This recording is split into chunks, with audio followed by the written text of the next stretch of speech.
Que a abençoada paz, a paz de Jesus, possa envolver os nossos corações. Boa noite, meus irmãos, a todos os trabalhadores da nossa casa, do Núcleo Espírita Alta de Souza e de todos aqueles que possam estar nos assistindo neste momento. E antes de começar, gostaria de dizer que o Núcleo Espírita Alta de Souza fica localizado no bairro do Ipsep, na cidade de Recife, estado de Pernambuco. E eu sou trabalhadora voluntária desta casa, com muito amor, com muito carinho, e desde já agradecendo a Alta de Souza a oportunidade de realizar esse trabalho. E vamos todos, irmanados, e através dos nossos pensamentos, fazer a nossa prece de início. Querido Jesus, auxilia-nos nesses momentos de turbulência. Dai-nos, Senhor, a coragem, a fé e a esperança para semearmos a compaixão, o amor e a fraternidade onde quer que nós estejamos. E sobre a tua égide, e sobre a luz de todos os espíritos envolvidos no bem, nós damos por iniciados os trabalhos da noite de hoje, na tua santa e divina paz. Queridos irmãos, hoje o tema da noite do nosso estudo está contido no terceiro livro que compõe o Livro dos Espíritos. E é justamente relacionado às leis morais, e a gente vai estar falando na quinta lei, a lei de destruição, no capítulo 6, das perguntas que vão da 760 a 765. Nós faremos uma reflexão juntos, para que a gente possa, através e à luz da doutrina espírita, compreender e nos ajudar a elaborar o nosso pensamento, enriquecendo, construindo o nosso discurso em relação a temas tão presentes na nossa sociedade. Gostaria de, no início, fazer essa reflexão. O que nós, enquanto espíritas, seguidores do Cristo, compreendemos e entendemos o que vem ser a pena de morte para o indivíduo na sociedade e também no seu desenlace, ou seja, do ponto de vista espiritual. Por outro lado, também fazer essa reflexão que diante de tanta violência, de tantos crimes, homicídios, que nos impacta, que nos choca, e aí a gente vem ter discursos que talvez a gente acredite que seja o rigor da pena que vai erradicar o mal presente na sociedade. São reflexões que muitas vezes nos levam a pensar e tomarmos posições que a gente muitas vezes ficamos chocados até com a nossa maneira de pensar, né? Então a gente tem que ter essa reflexão para construirmos juntos novos conceitos à luz da doutrina. Gostaria de fazer assim um pequeno histórico com relação à pena de morte, né? Como é que ela se apresenta na nossa sociedade e em outros países. Então vamos ver como é que isso se dá. Existem países que já nem mais existe a pena capital, assim também conhecida como pena de morte. Mas existem países que isso está muito presente no seu Código Penal. E aqui a gente tem 10 países que mais aplicam a pena de morte no mundo, que é a China, o Irã, a Arábia Saudita, o Iraque, o Paquistão, o Egito, Estados Unidos e a Somália. Paralelo a isso, também existem organizações que trabalham ou que cuidam para combater todo esse processo da pena de morte instalado nesses países, que é a Anistia Internacional, que é uma organização internacional que vem combatendo todo esse processo que está instalado nesses países. Né? Aqui no Brasil, aí ficaria a pergunta: no Brasil, existe pena de morte?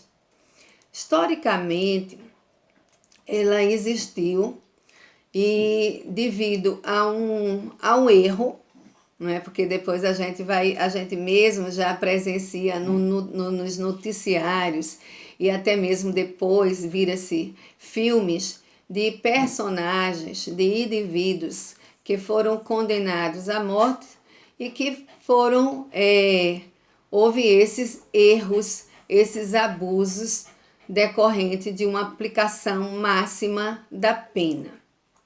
Aí a gente vai ver que no Brasil, em 1855, houve a primeira vítima dessa pena de morte, que foi o senhor Manuel da Mota Coqueiro.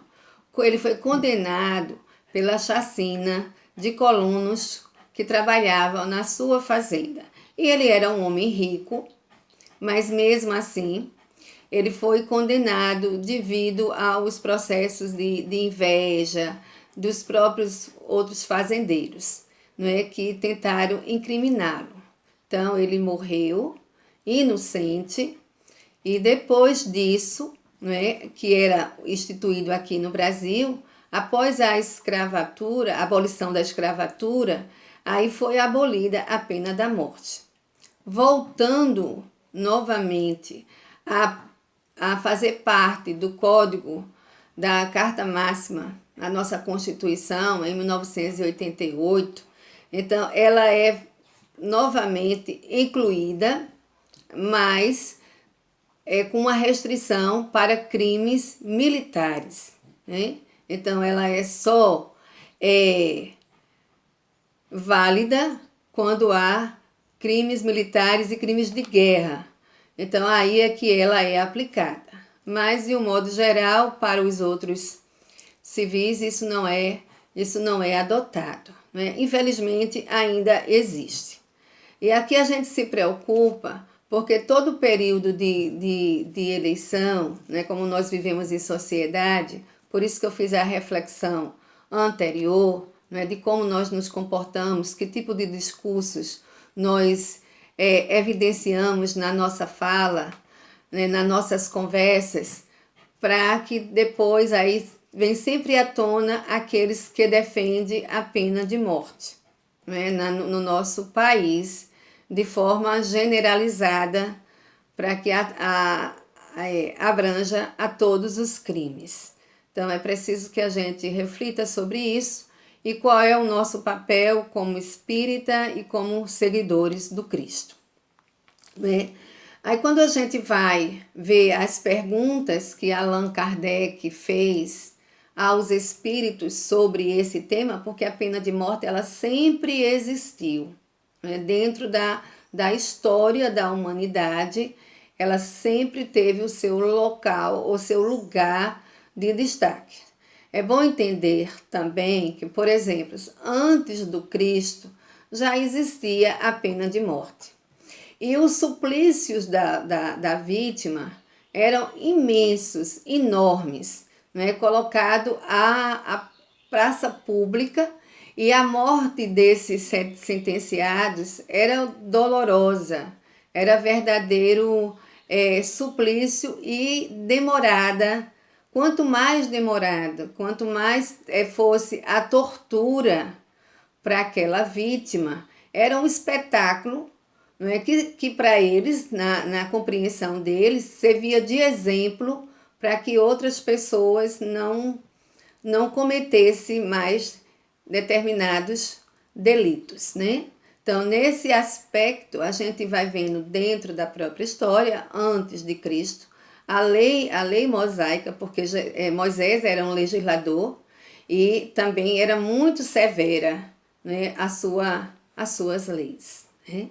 E a gente vai vendo gradativamente uma mudança, né? E aí, inclusive, a gente vai para o livro dos Espíritos, onde ele fala, a primeira pergunta, que é a pena de morte, que Allan Kardec faz aos espíritos. A pena de morte desaparecerá algum dia da legislação humana?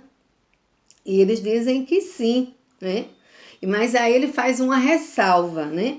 Quando os homens estiverem mais esclarecidos, a pena de morte será completamente abolida da terra. Né? Isso é uma grande esperança para todos nós. Os homens não terão mais necessidade de ser julgados pelos homens. Refiro-me a uma época ainda muito distante de vós. Não é? Claro que a gente compreende isso. Né? Isso vai acontecer, vai ser abolida. Né? E aqui ele diz, né, que os homens não serão mais julgados pelos próprios homens, mas sim, única e exclusivamente, né, é o que nos faz entender que seria pela lei de Deus.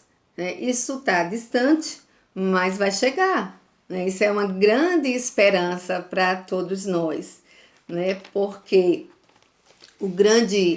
a grande dificuldade ou grande desafio, ou por assim dizer, o lado mais perverso da pena capital é a possibilidade do equívoco. Então, somos seres humanos, o homem, as suas leis, elas também são imperfeitas.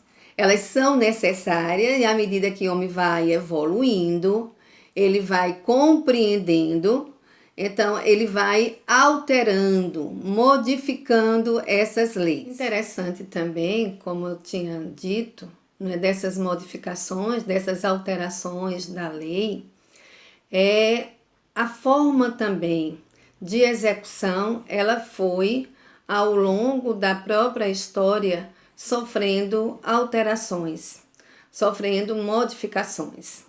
A gente vai observar que antes de Cristo, também as mortes, elas eram a questão do olho por olho, né? E que tinham 30 tipos de crimes, está lá no Código de Hammurabi, que eram considerados ou que receberiam a pena capital.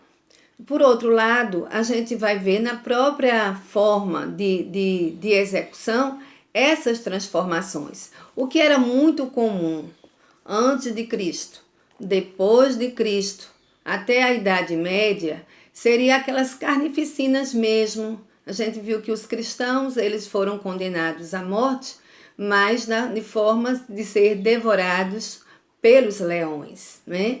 E das mortes nas cruzes. Aí a gente tem o próprio exemplo do Cristo, que a gente vai falar um pouco mais à frente sobre isso, né? E de todos os apóstolos que foram perseguidos, né, na sua caminhada, na divulgação da Boa Nova. Né? E aí a gente tem, assim, como exemplos que eram a questão do modo, da forma, né, de tirar a vida dos condenados. Era por empalação, lapidação, esquartejamento, era o suplício da roda, né, e a decapitação.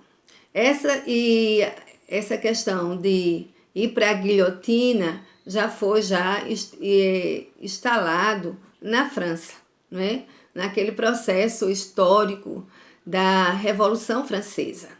Então, muitos foram guilhotinados, foram decapitados. E também na Idade Média, né?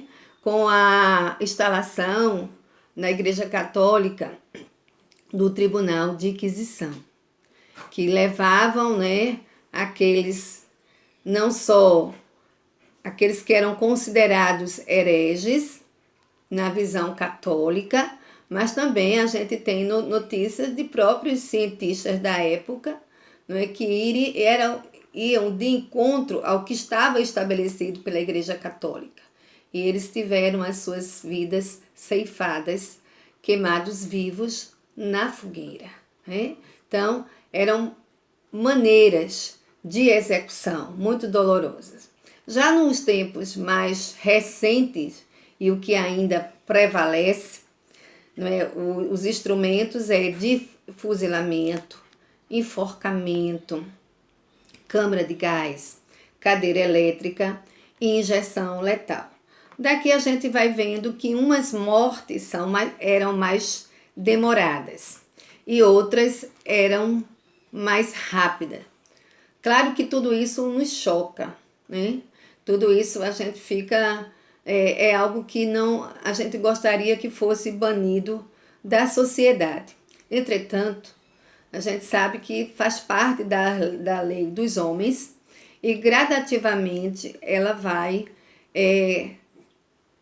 modificando, né? E a visão das pessoas. Claro que a gente vive um momento muito difícil e que muitas vezes faz surgir em nosso coração, em nosso sentimento, né, diante dos fatos mais terríveis de homicídios e que dentro, para nós, para muitos, né, não teria que ter pena de morte para extinguir o mal da sociedade. Mas é interessante também, né, aí os espíritos nos orientam que muitas vezes a gente diz assim, não, para a gente nos conservarmos, que faz parte também da lei da conservação, esse indivíduo não pode estar solto, concordamos, né? E às vezes tem até parecer médico, porque essas criaturas a gente também não pode deixar de pensar que são criaturas doentes da alma, né? E às vezes alguém pensa assim, mas se fosse alguém da sua família que tivesse sido vítima de uma criatura dessa que parece que não tem nem coração, não é? E que se ficar presa isso não vai resolver. Isso na nossa pequena compreensão. Mas a gente é convocado a fazer ampliar essa nossa visão diante dos fatos e diante do nosso semelhante, né, da misericórdia e da compaixão. Claro que todo crime ele tem que ter uma punição, né? Mas a morte vai resolver isso daquela criatura?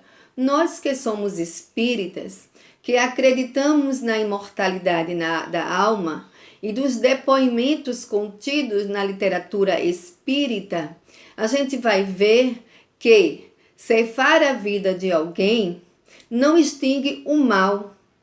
Pode ser que ele tire momentaneamente da nossa visão, da nossa percepção material. Mas a gente sabe que esse espírito ele continuará mais vivo do que nunca e estará também realizando a sua própria vingança. Não é? Se o tempo que ele passou preso, porque também existe, a gente sabe que quando aquela criatura é condenada, ela não é morta imediatamente, não é? Pela pena capital. Leva a um processo e que ele se chama o corredor da morte. Né? Tem pessoas que esperam 12 anos ou mais ou menos para que realmente ocorra o fato. E nesse processo, né, pode ser que aquele indivíduo ele volte para si, né, e consiga se arrepender, o sentimento ou ter consciência do mal que fez.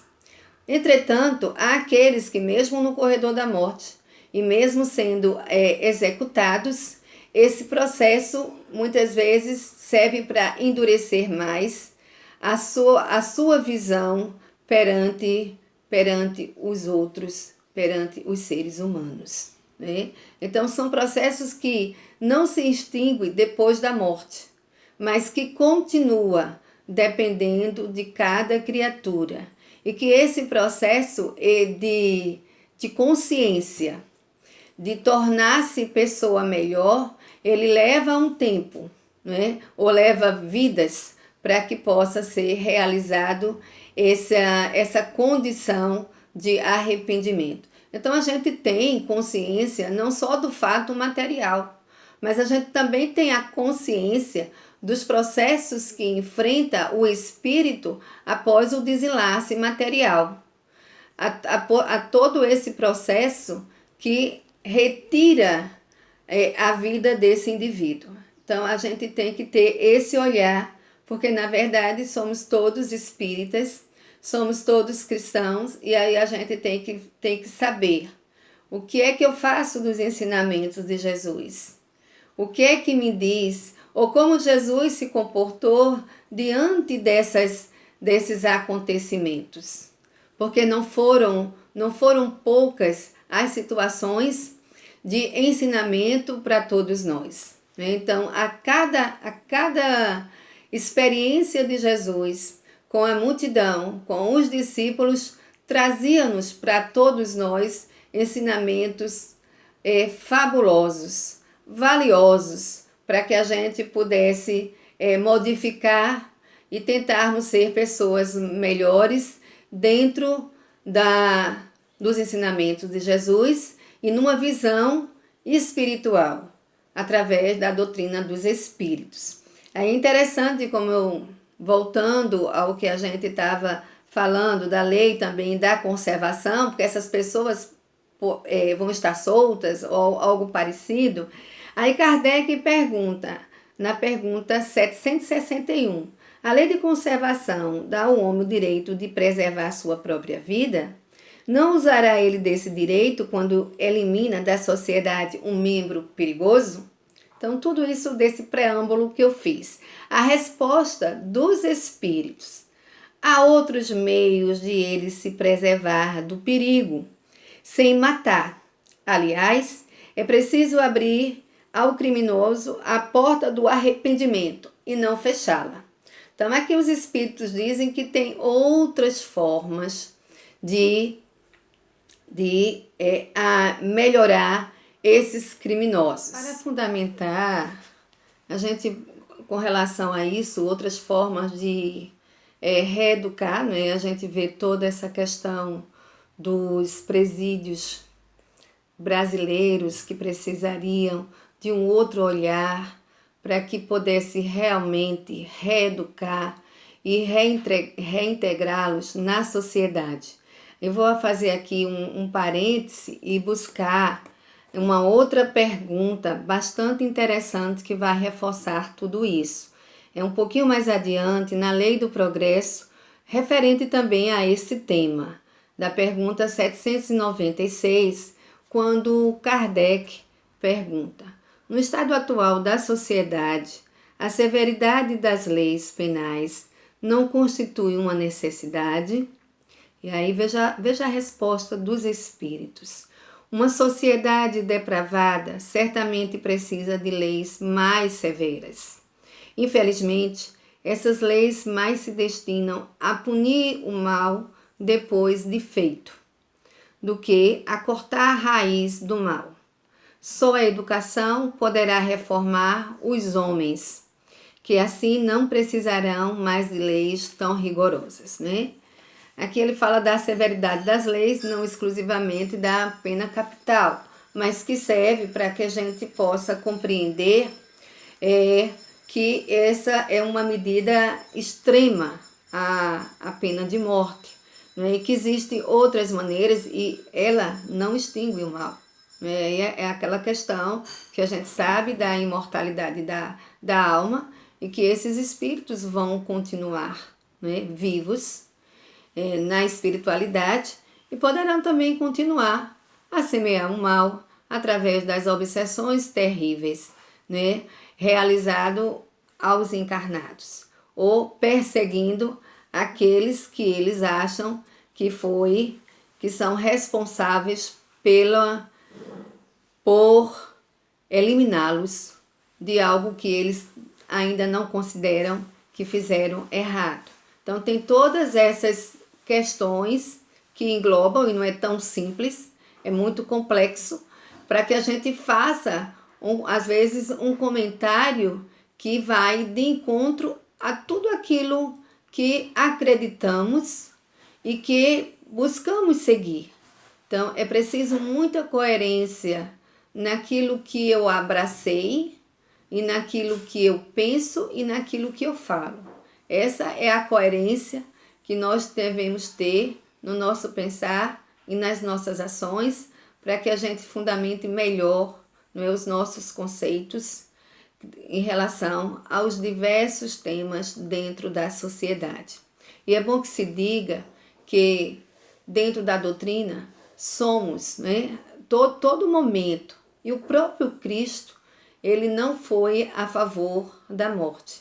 Somos sempre a favor da vida, né? Aí a gente vê a questão da eutanásia, do aborto, salva aqueles que vêm a trazer, né, perigo para a mãe, mas sempre a favor da vida, para que se possa ter a oportunidade de, durante a trajetória aqui nesse planeta, ter as oportunidades de se educar.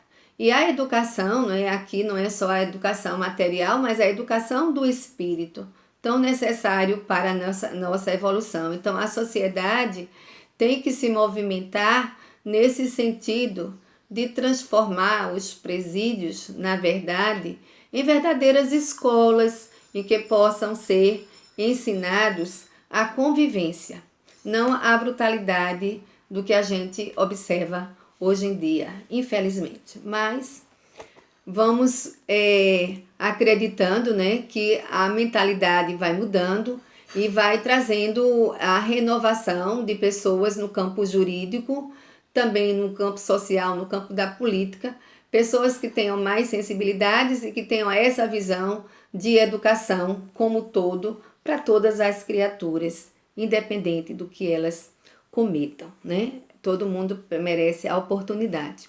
Um outro sentido a gente vai agora ver, não é, porque o próprio Cristo, ele foi crucificado, ele foi condenado à morte pela lei da sociedade daquela época. E ele ali também é a demonstração dos equívocos que a pena capital comete. Ele não tinha nenhum crime, ele era totalmente inocente e foi sacrificado. E diante da história também, utilizando-se o nome do Cristo, quantas pessoas não foram condenadas à morte por conta também em nome do Cristo. Então aí a gente precisa ter esse olhar e ver como era que Jesus percebia isso. Aí tem uma passagem de Jesus, né, que está contida também no Evangelho segundo o Espiritismo, e que fala sobre justamente, né, essa parábola tão conhecida que está no Evangelho de João, que é da questão da mulher adúltera. Então eu vou ler, porque se faz necessário. Então é um momento que Jesus está ali com os discípulos e traz para ele, né? Então lhe trouxeram os escribas e os fariseus uma mulher que fora apanhada em adultério, e a puseram no meio e lhe disseram: Mestre, esta mulher foi agora mesmo apanhada em adultério. E Moisés, veja só, na lei mandou apedrejar. E estáis a esta tal. Qual é a vossa opinião sobre isso? Ora, apedrejar na lei de Moisés e ao adultério era pena capital. Então a pessoa seria apedrejada até morrer. E queriam também colocar Jesus numa situação difícil, embaraçada, para ver como era que se ele iria de encontro à lei mosaica. Aí diziam, pois os judeus, tentando, e ele continuou para o poderem acusar Jesus, Porém, abaixando, pôs-se a escrever com o dedo na terra.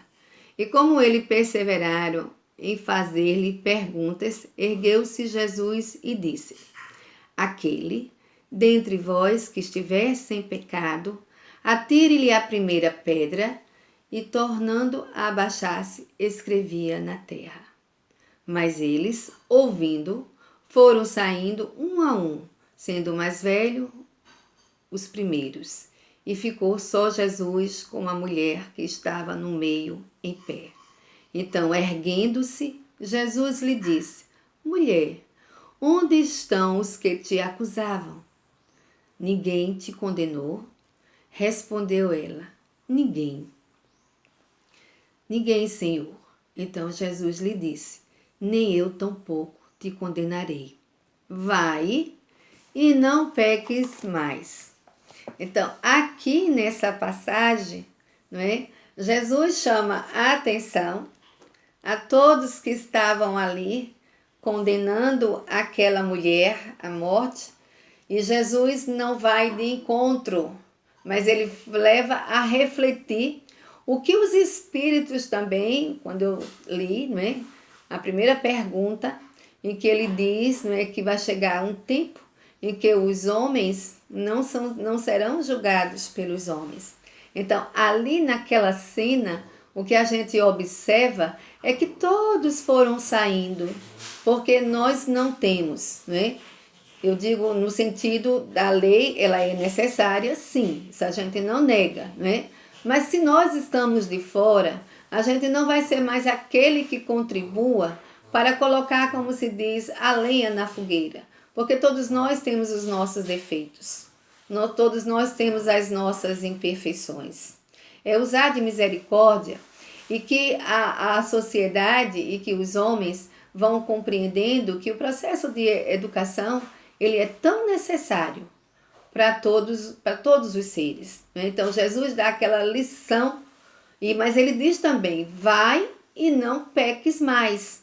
É que todos têm que ter a oportunidade para que seja proporcionado as condições e aquela pessoa tome consciência e evite o erro, né?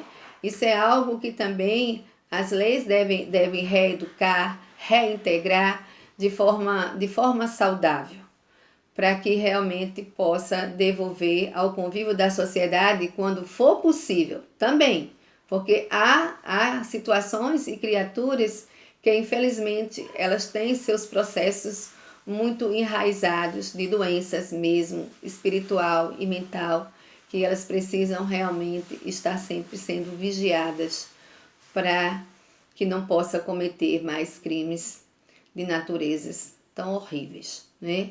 Então a gente vai vendo como Jesus era misericordioso e ele traz essa lição para todos nós, não é? Da mulher adúltera, que ele não era, ele sempre foi a favor da vida, ele defendeu isso, ele trouxe vida para todos nós. Então, meus irmãos, é nesse sentido que a gente vê, não é? Que ninguém deve morrer em nome da justiça, né? Nesse sentido de ser condenado, mas que seja oportunizado, porque temos a oportunidade. Somos todos prisioneiros aqui na Terra, não é? Tentando nos reeducarmos, aprendermos a amar, a ter compaixão e a perdoar, que essa é a grande lição, para que a gente seja merecedor do perdão, se faz necessário que perdoemos uns aos outros.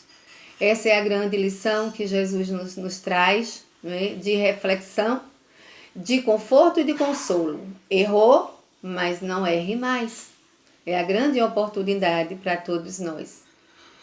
É essa a nossa mensagem na noite de hoje. Que possamos elevar os nossos pensamentos, agradecer a Deus a oportunidade de servir, abrandar os nossos corações para que não sejamos tão severos, tão duros, tão implacáveis com os nossos irmãos. Querido Jesus, te agradecemos a oportunidade de servir. Derrama sobre todos os lares, sobre todas as criaturas, a tua luz, o teu amor e a tua força para todos nós. muita paz, meus irmãos, muita luz e que possamos realmente abrandar os nossos corações hoje, agora e sempre.